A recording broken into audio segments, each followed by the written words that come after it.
I don't understand how to do this. What is going on? Dad, calm down. Just say your stuff. Oh, wait, but I don't... Okay, so as you all know, I'm Mackenzie Phillips, and Ada, do you guys know Ada in your class, obviously, because she's in your class? Well, she contacted me personally because I'm pretty famous because I have a book written about me. And so the thing is, I hear that your teacher, Miss Weiler, is making you read my story. And I hear that it's pretty boring. And, like, yeah, I get it, because, you know, books are boring and all that jazz and, like God and stuff like that. But, like, you know, I'm here, personally, on this video, like, for you guys to sum up my spiritual faith. Because faith is so important. I'm going to tell you guys my faith journey, basically sum it up and jazz it up from my perspective, because my friend is a crappy writer, so I'm sorry. Let's begin. So I guess I have to tell you a little bit about myself. To be honest, there isn't much to say about me. I mean, I'm about to turn 56, but I'm balding already. I'm kind of overweight, still fit, and a short white guy. Oh, and I occasionally wear these cool shades. I'm also a father of 5 lovely children. Part 1. My early but confusing intro to God. My childhood was not colorful, that's for sure. I was a farm boy in the Midwest, living with my sisters and my parents.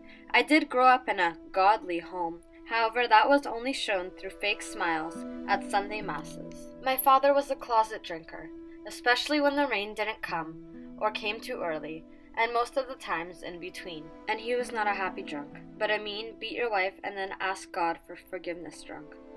I didn't really understand how God worked. Mass taught me that God protects and helps, but I wondered why God showed that through allowing Mother being beat unconscious. Even when I ran at 13, God did not do me well, until I met Nan. My dear Nanette is what brings the house together. She is the joy and the laughter and the religion of our home. Nan believes strongly in God, and she addresses him as Papa, which is not very comfortable. See, for her, God's right beside her, but for me, he's miles away. But I must not question it, for she saved my life and paid a high price to do it, for some reason beyond understanding.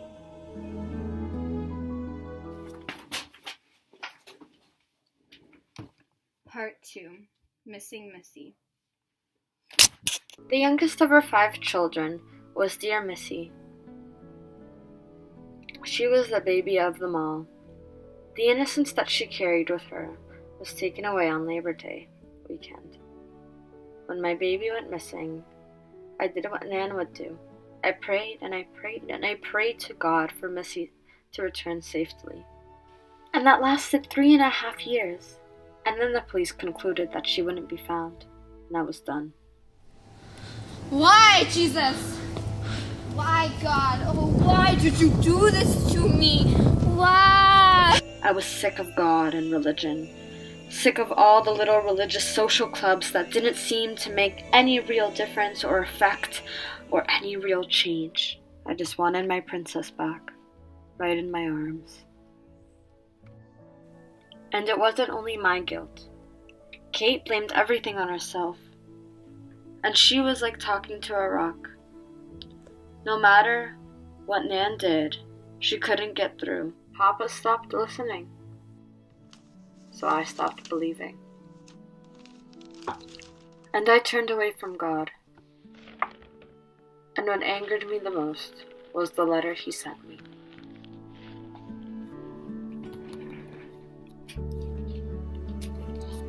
Part 3. God is no myth. Yeah, I was pissed, but I decided to go to the shack anyways. What is this place?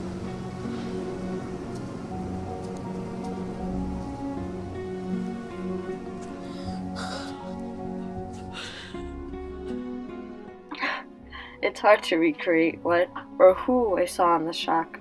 There were 3 beings, best described as the Holy Trinity. I know it sounds weird, but inside was Jesus, Sarayu, and Eloisa, a lady who called herself Papa. And for a while, I thought, who would be playing such a nasty trick and bring me to a place where Missy was killed and then pose as God? Who are you guys? Thoughts tumbled over themselves as I struggled to figure out what to do. Who was one of the people God? What if they were hallucinations? I didn't understand what Papa God was trying to tell me until he sent Sophia down to the cave to explain it all. I want to see you tell him. Touch him.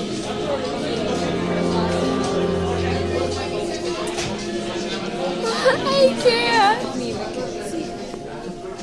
I love you. Sophia made me realize that I've been blaming God for too long.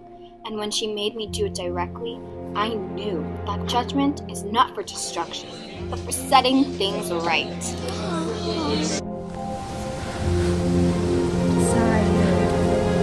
I want to just apologize to you for the inconvenience I may have caused and all the anger I lashed out on you, okay? I'm really sorry, God, because you know what? I didn't know that you never left me. I thought you left me, that you would answer my prayers, but you weren't. You were always there, and I trust you now, and my faith has grown really strong. And I really do believe that you will never leave me or abandon me, so I'm not afraid to go back. Okay, so we've made it this far in my video. I hope you guys have learned a lot. This is my final part. It is part numero 4. A changed man, because I changed.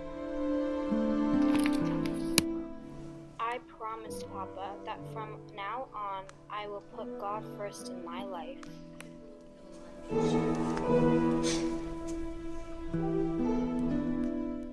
I learned that forgiving someone is not to have trust in them and carry out on relationships. Just letting go of hate and being fortified with deep belief that God will never abandon me.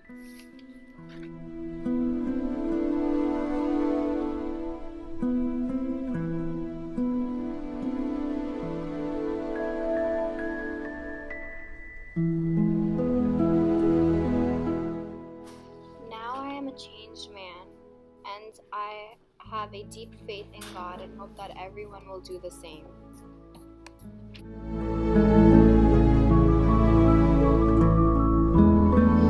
I love God.